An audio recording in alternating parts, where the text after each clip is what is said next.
আসসালামু আলাইকুম প্রিয় দর্শক, বর্তমানে রাসেল ভাইপার নামক একটি সাপ তার উপক্রম বেড়ে গিয়েছে।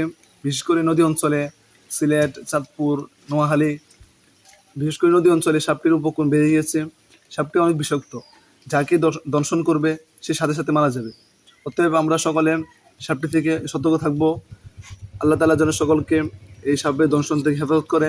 তো এই সাপটির কোনো ভ্যাকসিন বা ইনজেকশন কোনো বাংলাদেশে তৈরি হয়নি।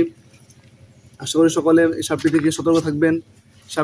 আর আপনারা বিশেষ করে কবরস্থান, বাগান, জংলা ইত্যাদি থেকে সতর্ক থাকবেন, কেননা এগুলোতে সাপ থাকার আশঙ্কা থাকে। আল্লাহ যেন সকলকে হেফাজত করে সাপ থেকে, আমিন। সকলে নতুন নতুন ভিডিও পাওয়ার জন্য আমাদের এই চ্যানেলটি সাবস্ক্রাইব করবেন, লাইক করবেন, বেশি বেশি কমেন্ট করবেন। সকলের জন্য শুভকামনা রইল। আসসালামু আলাইকুম রহমতুল্লাহি ওয়া বারাকাতুহু।